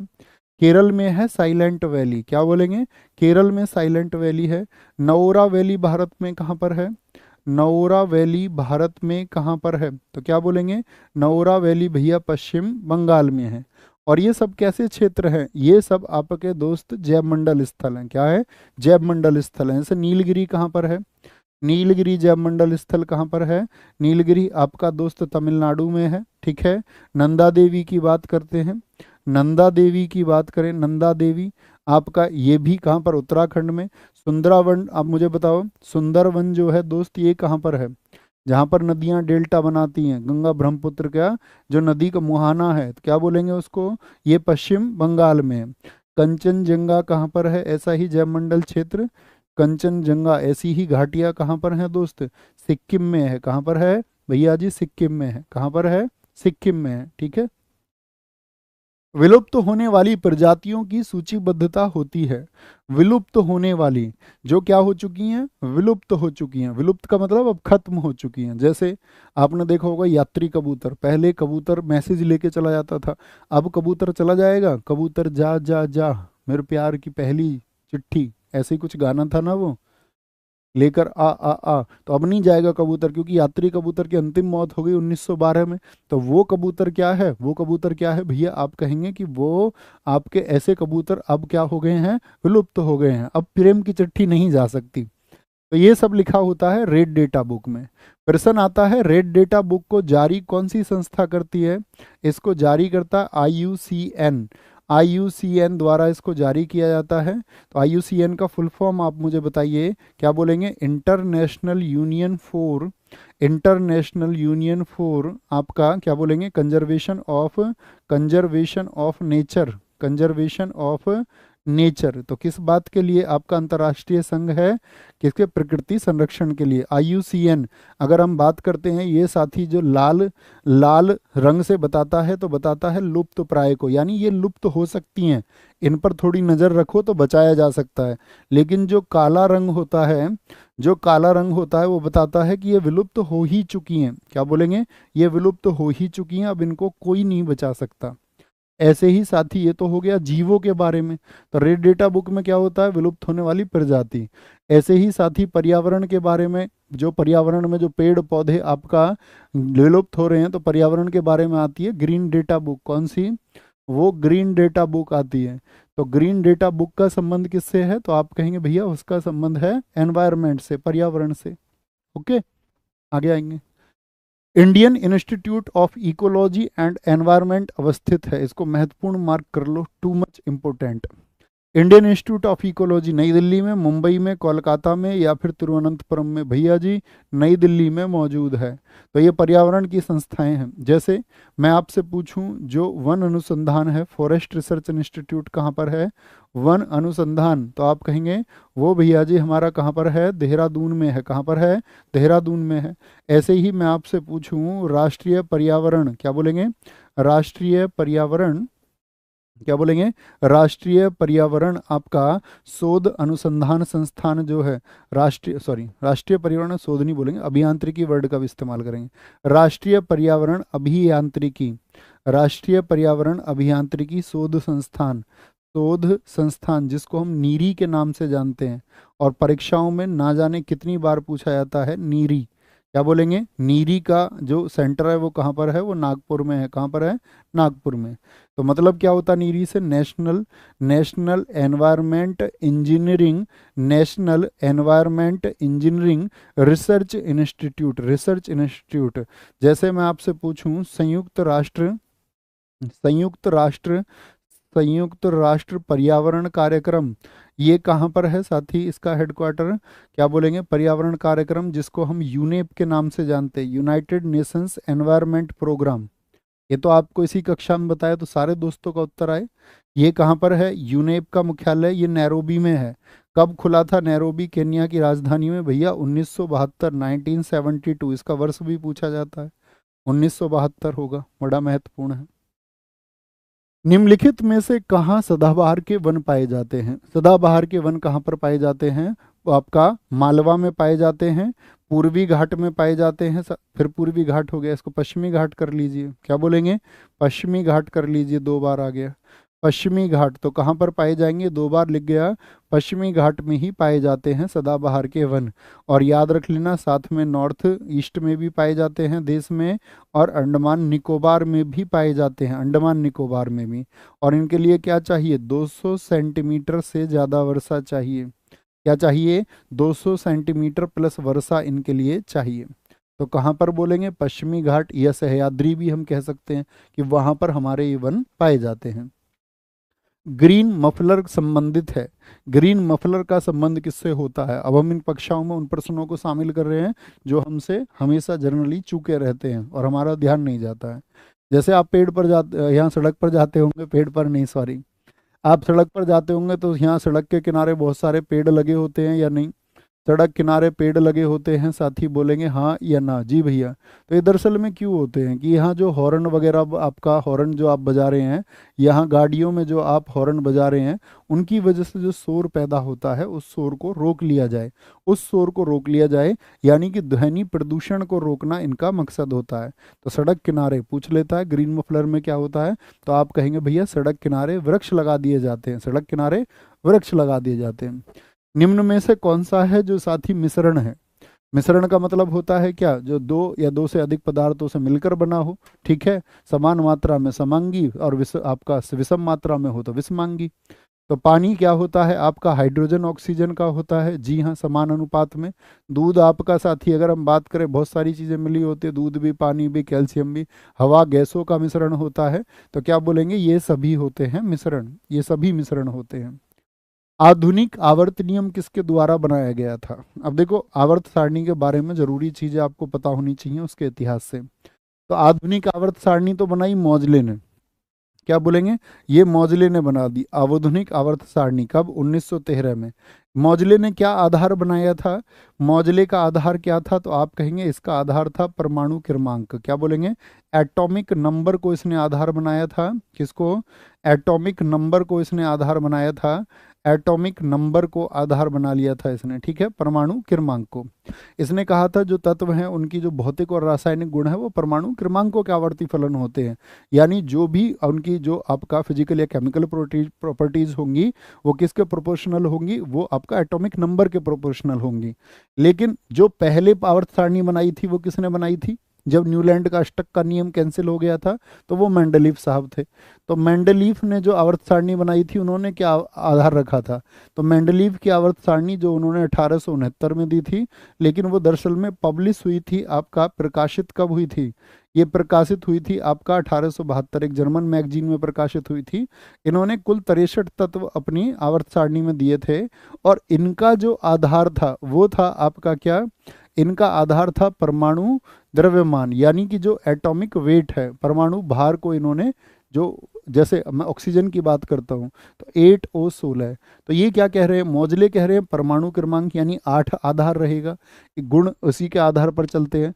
इन्होंने कहा परमाणु भार के आधार पर, पहले इन्होंने कहा, तो ये कहते थे कि 16 के आधार पर सब कुछ होगा, परमाणु क्रमांक है ना। तो यहाँ पर पूछा जाता है जो आधुनिक परमाणु, आधुनिक जो आवर्त सारणी है मौजले की, उसमें कितने तत्व हैं? 118 तत्व हैं भैया। क्या बोलेंगे? 118 तत्व हैं। और इसी में क्या बोलते हैं हम? वर्ग या साथी आपका कॉलम्स की संख्या कितनी है? 18 है, जो खड़ी पंक्ति है। आवर्त जो पड़े हैं वो उनकी संख्या कितनी है? आवर्त की संख्या 7 है भैया। आवर्त कितने हैं? वो हमारे 7 हैं। क्या बोलेंगे? वो 7 हैं हमारे। द्वितीय आवर्त के तत्व क्या कहलाते हैं? द्वितीय आवर्त के जो तत्व हैं वो क्या कहलाते हैं? प्रारूपिक तत्व बोलते हैं उनको, या फिर सेतु तत्व कहते हैं, या संक्रमण ट्रांजिशन। ये तो साथी क्या होता है? SPD, डी ब्लॉक के तत्व होते हैं, उनको बोलते हैं सेतु तत्व। सेतु क्यों बोलते हैं? दरअसल में क्या होता था पहले, जैसे आपसे आपने पीरियोडिक टेबल देखी तो होगी ना सबने, जैसे हाइड्रोजन होता है और फिर क्या होता है, इधर नंबर 2 पे हीलियम होता है, फिर इधर कौन होता है? लिथियम होता है, फिर बेरिलियम होता है, इधर कौन होते हैं आपके? Boron, carbon, nitrogen, oxygen, fluorine और फिर नियॉन होते हैं, ये जानते हैं। तो दरअसल में वो कहता था कि दूसरे वर्ग के जो तत्व हैं वो तीसरे वर्ग के साथ में एक रिलेशन दिखाते हैं, तीसरे के साथ में। तो ये जो बेरिलियम है ये दिखाता था एल्यूमिनियम के साथ में संबंध, ठीक है, एल्यूमिनियम के साथ में। तो hydrogen, lithium, beryllium, neon, sodium, magnesium, फिर यहाँ से आता था एल्यूमिनियम 13 पर। तो ये विकर्ण के साथ में संबंध दर्शाता था, यानी अपने से निचले आवर्त में और अगले में तिरछा, विकर्ण तो जानते हैं ना, तो तिरछा संबंध, तिरछा संबंध दिखाता था। तो इन्हीं को बोलते थे हम, एक ब्रिज का काम ये करते हैं, ब्रिज का काम। और जो ये पहले आवर्त, ये जो पहला साथी वर्ग होता था इसको क्या बोलते थे? समूह बोलते हैं इसको, समूह या वर्ग। एक के तत्वों को क्या कहते हैं? वर्ग एक के तत्वों को हम कहते हैं आपका क्षार धातु। क्या? इनको बोलते हैं एल्कलाइन मैटर। क्या बोलेंगे? क्षार धातु कहते हैं। कौन कौन से होते हैं? क्या बोलेंगे? हेलिना के रब सजे, रब मतलब रूबिडियम, सीजियम, फ्रांसियम। कहाँ पर आपका हेलिना के रब सजे। जो समूह दो है उनको क्या कहते हैं? समूह दो के तत्वों को बोलते हैं क्षारीय मृदा धातु, जो मिट्टी में पाए जाते हैं। क्षारीय मृदा धातु। तो पूछ लेता कौन सा क्षारीय मृदा धातु है, तो दूसरे वाले ये सारे, बेटा मांगे कन्या सुंदर, beryllium, magnesium, calcium, strontium, barium, ठीक है, और रेडॉन होता था आपका, रेडॉन होता था, ठीक है। ये आगे चला जाएगा। रेडियम, सॉरी रेडॉन बोल रहा था मैं, रेडियम होगा, ठीक है। ऐसे ही सबसे महत्वपूर्ण होता है दोस्त आपका कौन सा? जो वर्ग 18 होता है, ये वाला, इसको बोलते हैं समूह 18। समूह 18 में की जो इसका क्या नाम होता है? समूह 18 को हम कहते हैं अक्रिय गैसें, इनर्ट गैसेज। समूह 18 में कौन सी गैस होती हैं? वो अक्रिय गैसें होती हैं, अक्रिय गैस होती हैं। तो पूछ लेता कौन सी अक्रिय गैस नहीं है, तो कौन कौन सी होती हैं अक्रिय गैस? तो आपका क्या बोलेंगे? आपका हीलियम होती है, नियॉन होती है, ठीक है, आर्गन होती है, करप्टॉन होती है, जेनॉन होती है, और रेडॉन होती है। हेमा, नीना और करीना के एक्शन है रंगीन, ठीक है। तो ये छह की छह क्या है? ये छह की छह होती है अक्रिय गैस है, जिनकी संयोजकता होती है 0। वैलेंसी कितनी होती है इनकी? संयोजकता 0 होती है, इसीलिए इनको बोलते हैं जीरो गैस। तो पूछ लेता निम्नलिखित में से कौन सी अक्रिय गैस है, कौन सी जीरो गैस है, इस तरह से क्वेश्चन पूछ लेगा। कौन सी अक्रिय गैस नहीं है ये भी पूछ लेगा, ठीक है। आगे आएंगे, बोलो मेरे फटाफट से, आगे आएंगे। नेक्स्ट है आवेग का विमीय सूत्र है, बोलेंगे अभी फटाफट से।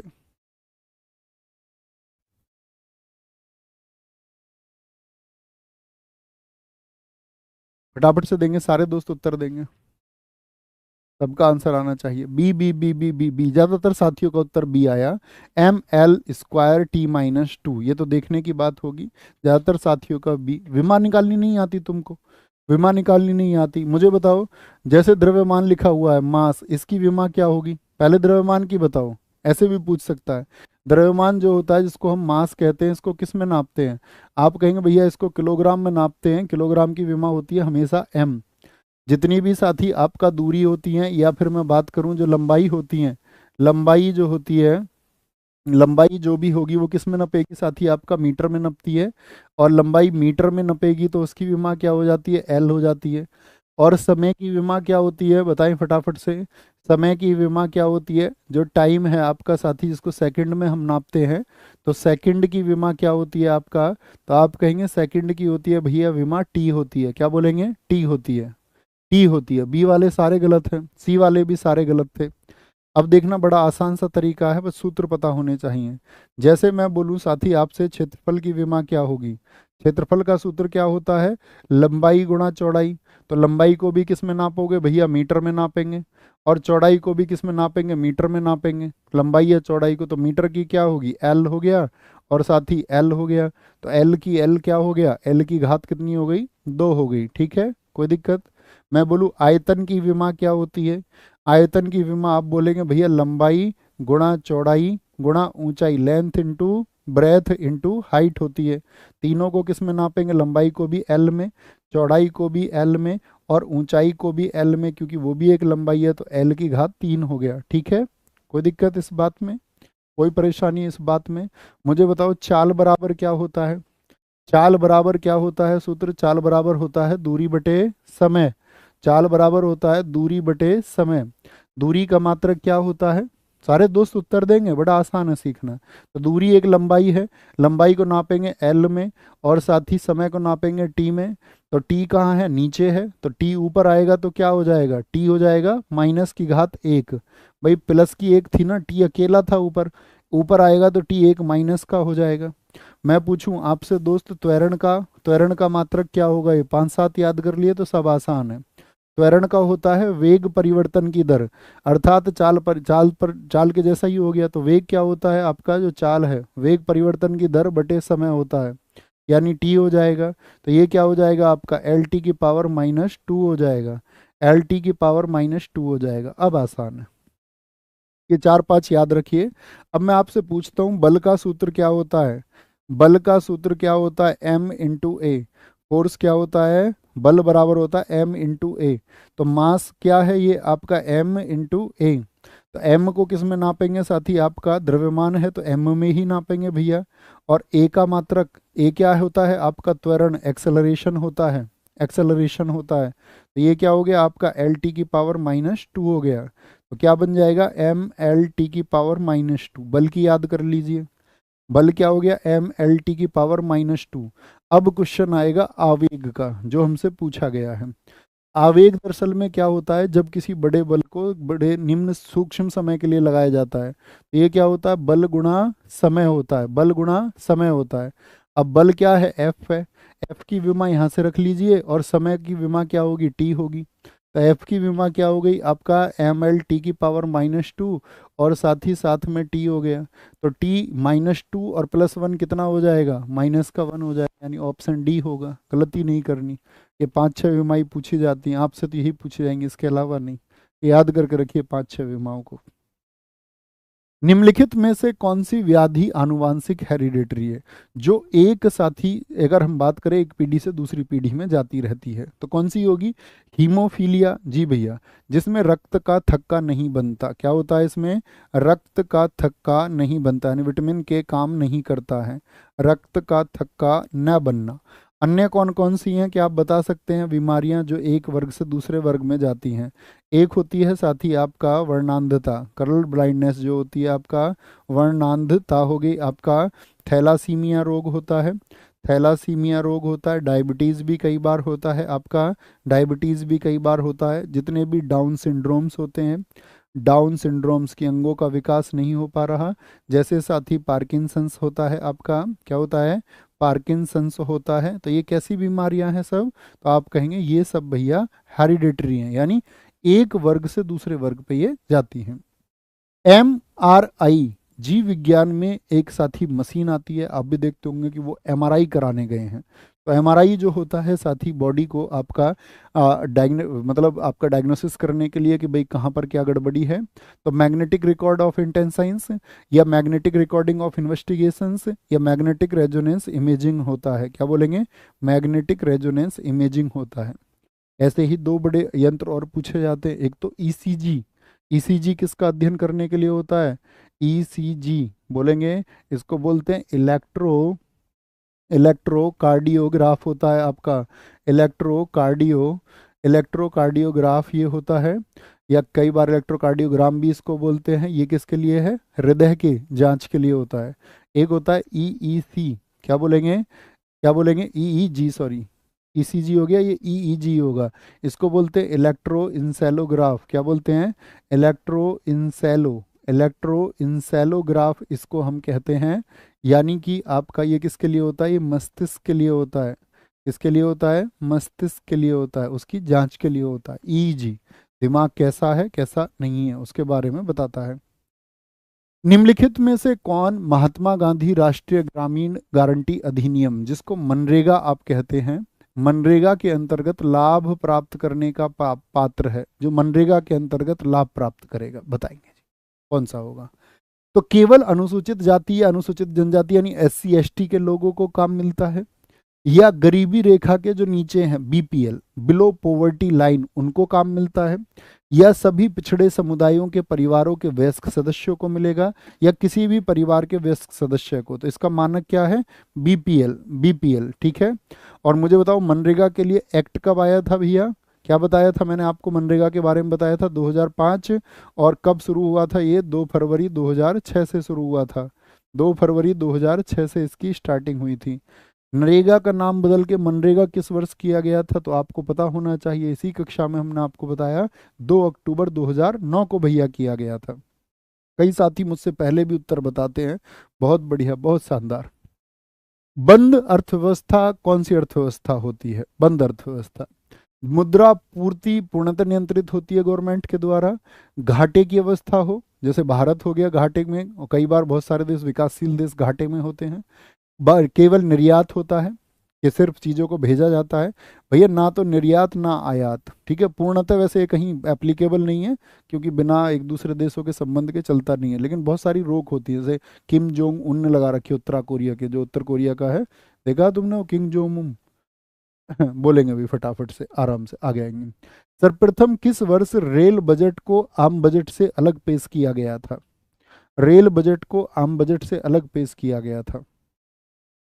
बहुत बढ़िया। एक को कुछ काम नहीं है, 15 मिनट से वो बाबू आई लव यू लिख रहा है बस कमेंट में, और उसकी भी स्पेलिंग सही नहीं लिख रहा है। बच्चा तेरा किसी को दिख भी नहीं रहा होगा कमेंट, स्पेलिंग भी ठीक नहीं लिखता है। आगे आएंगे। सर्वप्रथम किस वर्ष रेल बजट को आम बजट से अलग पेश किया गया था? बोलेंगे 1921 में, 1924 में, 1961 में, 2017-18, 2017-18। तो क्या बोलेंगे? 1924 में। क्या बोलेंगे जी? 1924 में इसको अलग कर दिया गया था। किस समिति की सिफारिश पर? तो ये थी विलियम एकवर्थ समिति। कितने सदस्यों की समिति थी जरा बताएं? विलियम एकवर्थ कमेटी में कितने सदस्य थे? तो आप कहेंगे 10 सदस्य इसमें थे, ठीक है, 10 सदस्य थे। ये विलियम एकवर्थ बहुत इंपॉर्टेंट है, इसको मार्क करके रखिए। 1924 में अलग कर दिया गया, लेकिन 2017-18 से एक साथ आ रहा है। 2018 से एक साथ आ रहा है, तो ये किस समिति की सिफारिश पर आ रहा है? यहाँ कौन सी समिति की सिफारिश हुई थी कि फिर से इसको एक किया गया? तो आप बोलेंगे विवेक देबरॉय समिति। कौन सी थी? विवेक देबरॉय समिति की साथी सिफारिश पर इसको फिर से क्या कर दिया गया? एक कर दिया गया, ठीक है, फिर से एक कर दिया गया। निम्नलिखित कथनों पर विचार करिए। क्या बोलेंगे? चितरंजन लोकोमोटिव की स्थापना 1950 में पश्चिम बंगाल में की गई थी। 1950 में, 1925 में पेश किया गया था। बोलो भाई फटाफट से। बहुत बढ़िया रेणु गुप्ता, बहुत शानदार, बहुत अच्छा परिचय दिया आपने अपनी परिवरिश का, बहुत शानदार। आगे आएंगे। कथनों पर विचार करिए, बहुत शानदार। बच्चों तुम सबको देख के मत होना उनके जैसे, क्यों हो जाते हो तुम किसी के जैसे? किसी ने कुछ देखा, दुनिया की भीड़ की तरह क्यों होते हो भाई? हैं? दुनिया की भीड़ की तरह मत होना।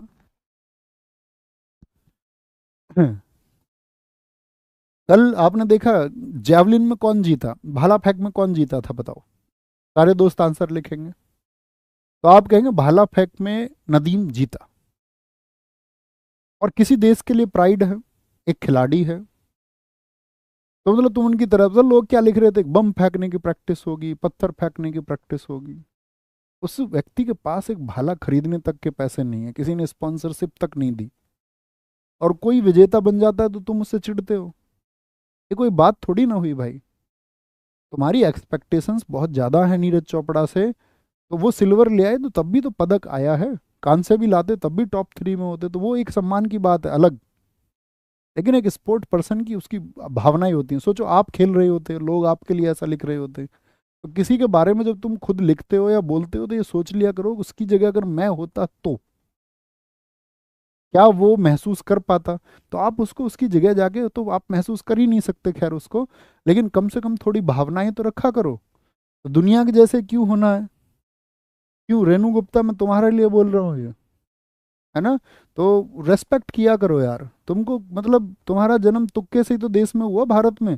किसी का जन्म तुक्के से वहाँ पाकिस्तान में हो गया, या इसके लिए भी कोई फंक्शनिंग हुई थी कंप्यूटर पर बैठ के कि नहीं जी भैया तुम यहाँ इंडिया में पैदा हो गए और वो पाकिस्तान में पैदा होगा?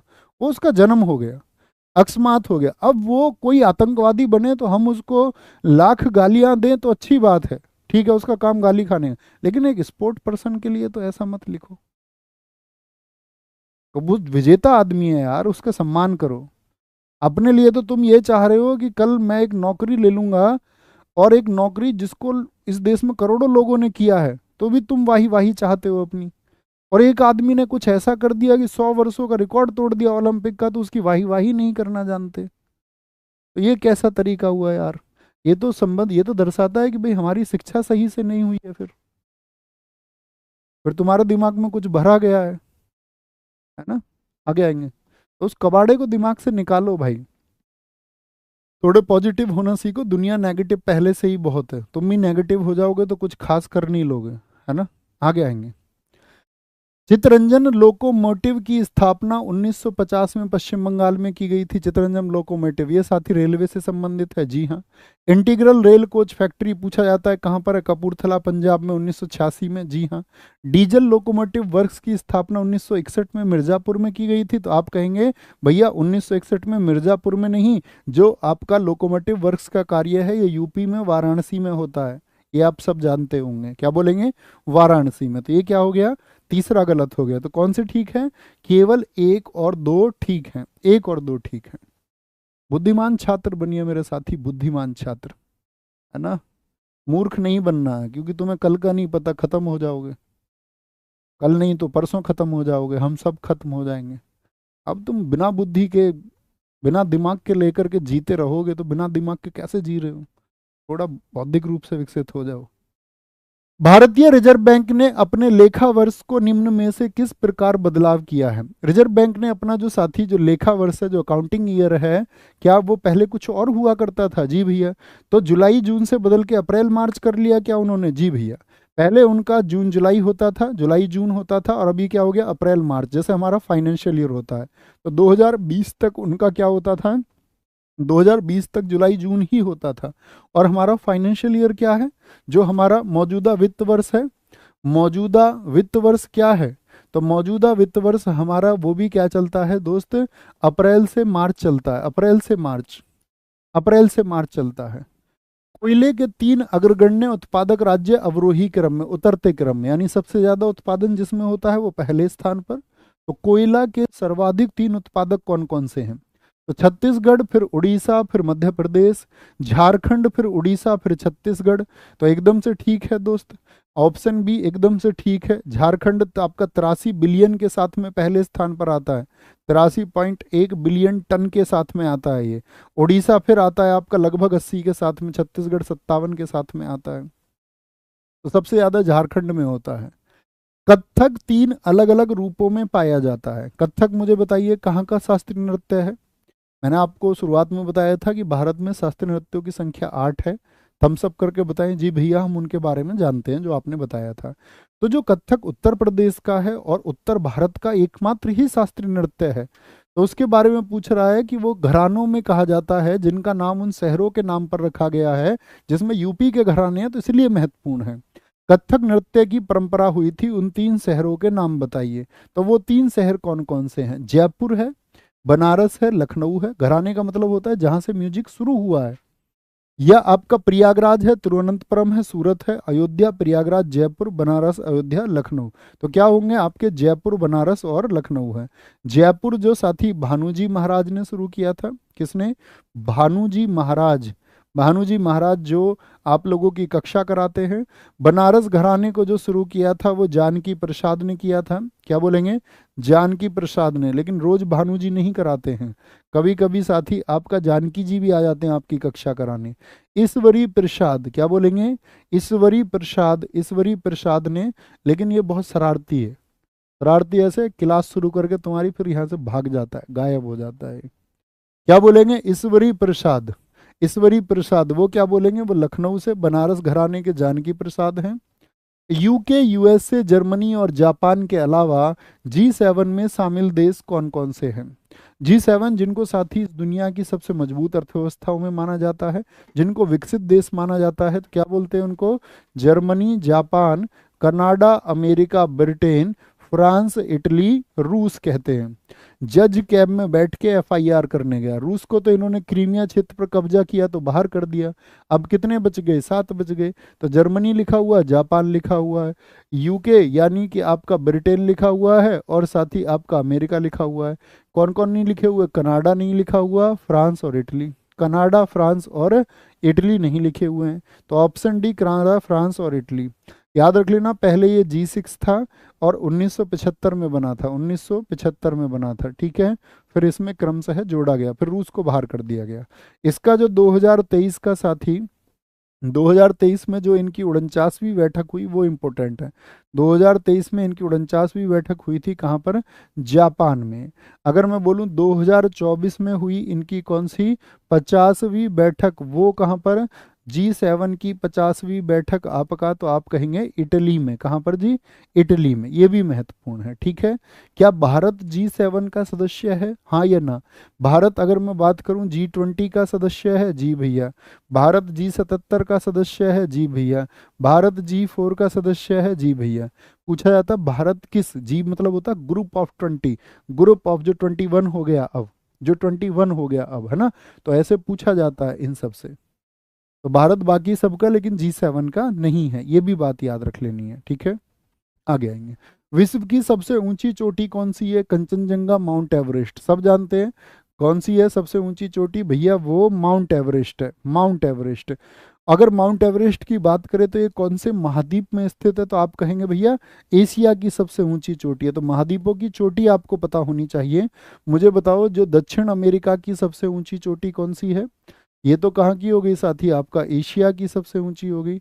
दक्षिण अमेरिका, जो साउथ अमेरिका, 7 महाद्वीप है ना, तो जो दक्षिण अमेरिका की सबसे ऊंची चोटी है वो कौन सी है? आपका अकांकागुआ है। कौन सी है? माउंट अकांकागुआ है, आपको ये पता होना चाहिए, ठीक है, दक्षिण अमेरिका की। उत्तर अमेरिका की सबसे ऊंची चोटी कौन सी है? उत्तर अमेरिका की सबसे ऊंची चोटी है दनाली, जिसको डेनाली भी कहते हैं, दनाली। मैं आपसे पूछूं दोस्त, किसकी? अफ्रीका की सबसे ऊंची चोटी कौन सी है? तो अफ्रीका का सबसे ऊंचा क्या बोलेंगे भैया?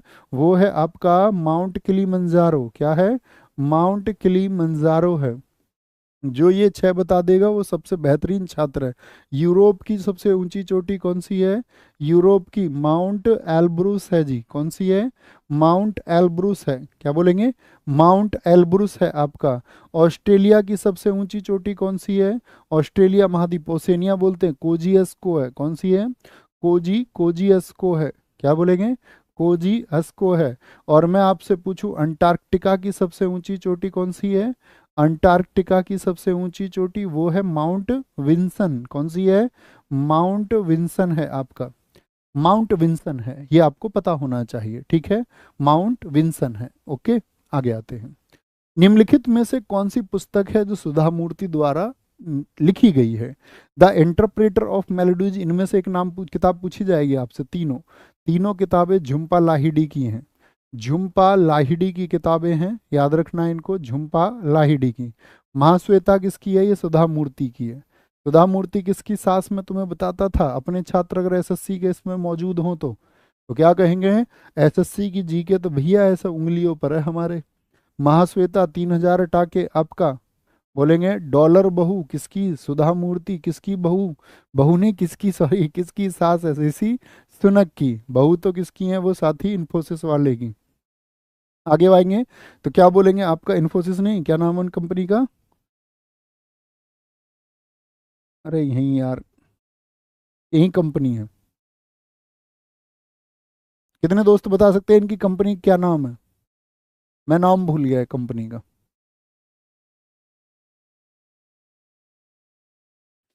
अब बताएंगे कुछ लोग। ऐसे ही साथी एक नाम आता है आपका अरुंधति रॉय का, बड़ी पूछी जाती है, अरुंधति रॉय। क्या बोलेंगे? अरुंधति रॉय, इन्फोसिस ही है ना। अरुंधति रॉय आपका the God of small things. क्या बोलेंगे? The God of small things. The God of small things, छोटी चीजों का देवता।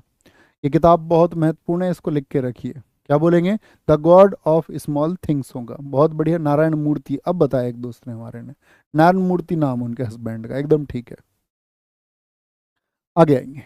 दूरबीन टेलीस्कोप का आविष्कार सबसे पहले किसने किया था? बोलेंगे भाई फटाफट से। बहुत बढ़िया। ऊपर दिखाएं क्या लिखा हमारे साथी ने। ऊपर ऊपर ऊपर। हाँ, राज्यसभा में नॉमिनेट हो गई है, नीचे दिखाएंगे। 20 का भैया मैंडलीफ होगा, उसमें हमने गलत लिख दिया है। भैया 8 महीने से पढ़ रहा हूँ, पेपर जितना नज़दीक आ रहा है उतना डर लग रहा है। नहीं भाई, वीर लोग डरते नहीं हैं, डरपोक डरते हैं। अब ये पहले खुद से बोलो कि मैं डरपोक हूँ या वीर हूँ। किसमें था क्वेश्चन हमारा, बताना। मैंडलीफ वाला क्या हमने गलत मार्क कर दिया था क्या? मैंडलीफ वो आवर्त सारणी का प्रश्न था क्या? मैंने उसको ठीक से नहीं पढ़ा था। एक बार बोलेंगे सारे दोस्त, कौन सा क्वेश्चन था हमारा? साइंस का था ना। देख लेता हूँ, बस मुझे कुछ सेकंड देंगे। अ, ये था ना आपका। 20 का मेंडलीफ, अब आधुनिक आवर्त नियम है मेरे भाई, आधुनिक है। मेंडलीफ ने पुरानी वाली दी है, बुद्धू। मैं तुम्हारी चीज़ों को इतना सीरियस लेता हूँ, इतना उसको मैं देख लेता हूँ हमेशा, कहीं कुछ गलती हुई तो नहीं है, हो जाती है क्योंकि I am not a robot, लेकिन तुम कुछ भी लिखते हो, ऐसे तो मत लिखा करो यार। आगे आओ। दूरबीन टेलीस्कोप का आविष्कार सबसे पहले किसने किया था? हेंस लिपरसे ने किया था। किसने? हेंस लिपरसे ने। कोपरनिकस, इसने सौरमंडल की व्याख्या की। क्या बोलेंगे? सौरमंडल की व्याख्या की, ठीक है, सौरमंडल। तो हेंस लिपरसे क्या बोलेंगे भैया? यही है 1608 में। दूरबीन का निर्माण किसने किया? ये गैलीलियो है। दूरबीन का निर्माण पूछे आपसे या प्रयोग पूछे? प्रयोग, ठीक है, जिसने उसका अच्छे से निर्माण किया और प्रयोग किया, जिसने बताया कि भैया धरती जो है ना, जैसे तुम सोचते हो धरती के बारे में कि वो सेंटर है पूरे का, तो वो सेंटर नहीं है। लोगों ने उसको पकड़ लिया, गैलीलियो को। तुझे नेता बनाएंगे, आजा। हमारे ये जो किताबों में लिखा हुआ है, इनमें शास्त्रों में, अंग्रेजों ने उससे पूछा ये झूठ बोल रहे हैं ये सब? उसने बोला भाई साहब गर्दन तो छोड़ो। जब मुझे पता चला तभी तो बता रहा हूँ, दूरबीन से देखा मैंने।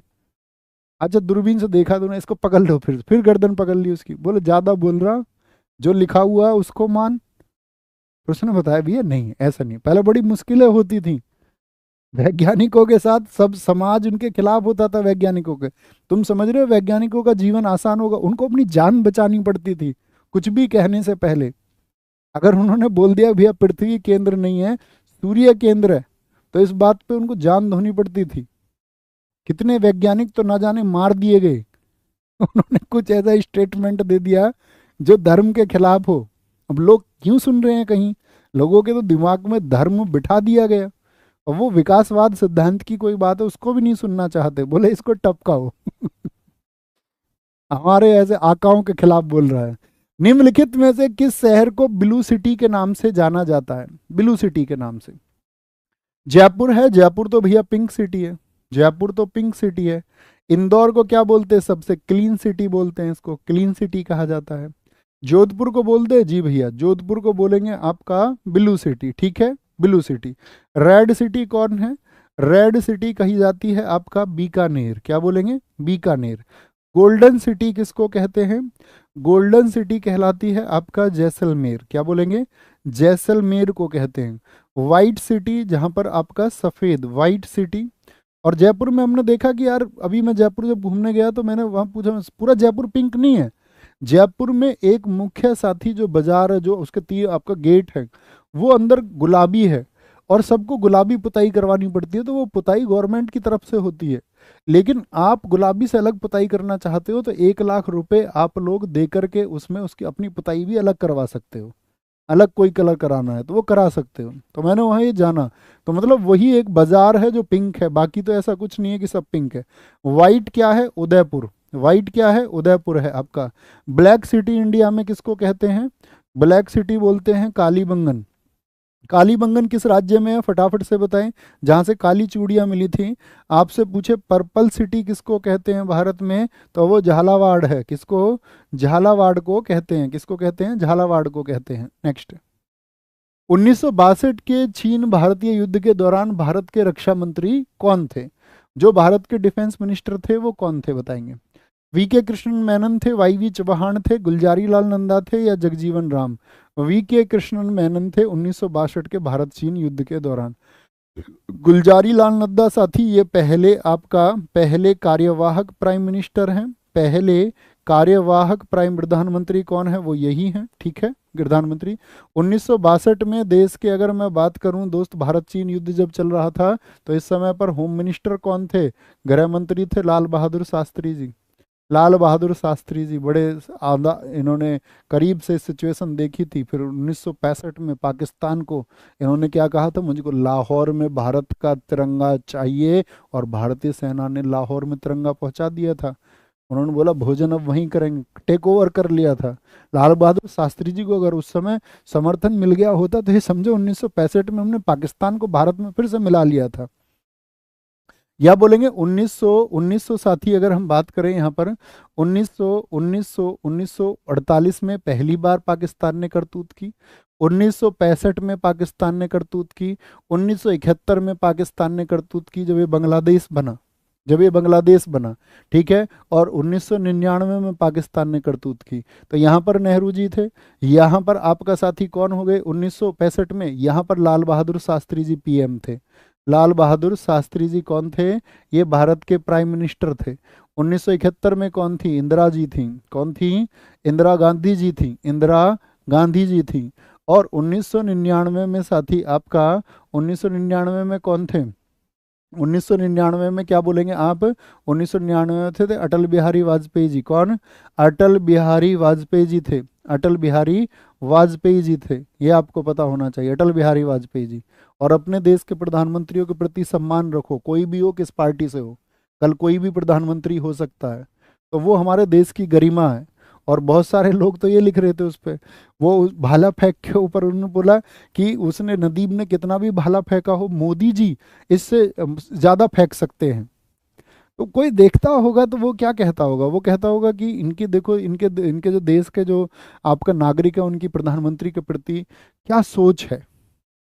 आप व्यक्ति के खिलाफ चुनाव में होइए, लेकिन कम से कम मीडिया पे जाके आप विरोधी होना चाहिए। मैं हमेशा कहता हूँ इस बात को कि एक वर्ग को हमेशा शासन के पक्ष में ना होकर विरोध में होना चाहिए उसकी कमियों के लिए, लेकिन उसकी पॉजिटिव चीज़ों के लिए उसको पॉजिटिव बोलना चाहिए। जहाँ पर गलतियाँ उनको प्रशंसा चिन्ह भी लगाने चाहिए, और जहाँ प्रशंसा की बात है वहाँ प्रशंसा भी होनी चाहिए। तो प्रशंसा वाली बातों को गायब करके प्रोपेगेंडा फैला करके लोग कैसे करते हैं फिर, कि भैया अब तो नेगेटिव चीज़ें इन्हीं को पुट किया जाए। तो अब ये तुम सब चीज़ सोचा करो, है ना। हालांकि पूरा देश इस बात को नहीं सुन रहा, लेकिन मैं ये कहता हूँ कि तुम इन चीज़ों को सोचा करो कि इन चीज़ों का प्रभाव पड़ता है ना। वो आपकी बात है कि आपका मुद्दे, जिस मुद्दे पर आप सोचते हैं कि आपको ठीक कोई लग सकता है, नहीं लग सकता है, वो आपकी निजी चॉइस है। उस पर कोई थोपे मैं बोलूँ नहीं ये बढ़िया और वो गलत, इसलिए ठीक और इसलिए गलत, तो वो गलत हो जाएगा, वो आपकी अपनी चॉइस है। अटल बिहारी वाजपेयी जी, ठीक है साथी, कोई दिक्कत। तो यहाँ पर हमने इन चारों में इनको हराया नहीं, पाकिस्तान को हराया। 1962 में हमने चीन से युद्ध लड़ा। ये 5 युद्धों की तारीख आपको पता होनी चाहिए, ठीक है। आगे आएंगे नेक्स्ट। अगले प्रश्न पर आए दोस्त, भारतीय पुलिस में उच्चतम पद कौन सा होता है, पुलिस अधीक्षक होता है, पुलिस उपमहानिरीक्षक होता है, या इंस्पेक्टर जनरल ऑफ पुलिस होता है, आईजीपी, या पुलिस महानिदेशक होता है। तो आप बोलेंगे भैया डीजीपी होता है। रैंक कहाँ से शुरू होती है, तो रैंक शुरू होती है भैया कांस्टेबल से। कांस्टेबल के बाद में कहाँ पर जाते हैं, फिर हेड कांस्टेबल होता है। क्या होता है, हेड कांस्टेबल होता है। बहुत सारे राज्यों में असिस्टेंट सब इंस्पेक्टर भी होता है, लेकिन फिर क्या, बहुत सारे राज्यों में सब इंस्पेक्टर ही होता है। सब इंस्पेक्टर के बाद में साथी आपका इंस्पेक्टर पोस्ट आती है। क्या आती है, इंस्पेक्टर पोस्ट आती है। और इंस्पेक्टर के बाद में क्या होता है, जैसे कई जगह पे फिर पीसीएस वगैरह आयोग के द्वारा सीओ, सर्कल ऑफिसर बना दिए जाते हैं। क्या बना दिया जाता है, फिर सर्कल ऑफिसर, सर्कल ऑफिसर बना दिया जाता है, सर्कल ऑफिसर। इसके बाद में साथी कई जगह पर क्या होता है, असिस्टेंट सुपरिटेंडेंट ऑफ पुलिस, फिर आपका सुपरिटेंडेंट ऑफ पुलिस, फिर आपका सीनियर सुपरिटेंडेंट ऑफ पुलिस। इसके बाद में क्या होता है, डिप्टी इंस्पेक्टर जनरल होता है। उसके बाद में फिर इंस्पेक्टर जनरल होता है। इंस्पेक्टर जनरल के बाद में additional director general of police होता है। और फिर होता है director general of police, DGP होता है। क्या होता है, डीजीपी होता है, जो सबसे सीनियर ऑफिसर होता है किसी भी राज्य में, स्टेट में। लेकिन अगर साथी यूटी है तो पुलिस का कौन सा अधिकारी सर्वोच्च होता है, यूटी में होता है क्या, सीपी, यानी कमिश्नर ऑफ पुलिस। यूटी होता है commissioner of police, commissioner of police होता है। वर्तमान में उत्तर प्रदेश पुलिस के डीजीपी कौन है, ये आपको क्वेश्चन बताना है, ठीक है। क्या बोलेंगे, उत्तर प्रदेश पुलिस के डीजीपी कौन है, होमवर्क में आप सब लोगों के लिए क्वेश्चन है। उत्तर जरूर देंगे, अच्छे से पढ़ते रहेंगे, ख्याल रखेंगे। जिन साथियों ने बहुत मेहनत की है, अपनी रातों की नींदें खोई हैं, जिन साथियों ने सपना सजोया था आंखों में कि हाँ मैं कुछ बेहतर करूंगा अपनी फैमिली के लिए या अपने खुद के जीवन के लिए, तो साथी सैल्यूट है आपको। आपने जो रातों की नींदें खोई हैं वो आपके लिए सिलेक्शन का रिजल्ट या सिलेक्शन बन के जरूर आएंगी, और आपके चेहरे पर और आपकी फैमिली के उस चेहरे पर मुस्कुराहट जरूर पहुंचेगी। और जो साथी ये काम नहीं करते हैं, तो मेरे दोस्त आप पाप के भागी बनेंगे, सोच लेना, है ना। क्योंकि आपकी प्रति जो है आशाएं हैं किसी की, और उन आशाओं के साथ अगर आप खिलवाड़ कर रहे होंगे, पढ़ाई के अतिरिक्त कुछ और ध्यान लगा भी रहे होंगे, तो ये बेईमानी है उन सब लोगों से। खुद से तो बेईमानी है ही, उन सब लोगों के साथ में भी ये बेईमानी है जिसको आपकी वजह से सपने देखने का कभी कोई मौका मिला हो।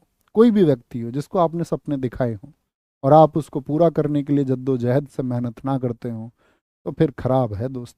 तो मेहनत करते रहेंगे और एक दिन खुद को सफल बनाएंगे। और मैं ये नहीं कहता हमेशा कि आप सरकारी नौकरी में ही खुद को सफल बनाएंगे। आप अगर मेहनती हैं, आपके पास योजनाएं हैं, तो आप अपने आप को किसी न किसी क्षेत्र में जरूर कामयाब करेंगे। Thank you. नमस्ते। जय हिंद। जय भारत। Thank you.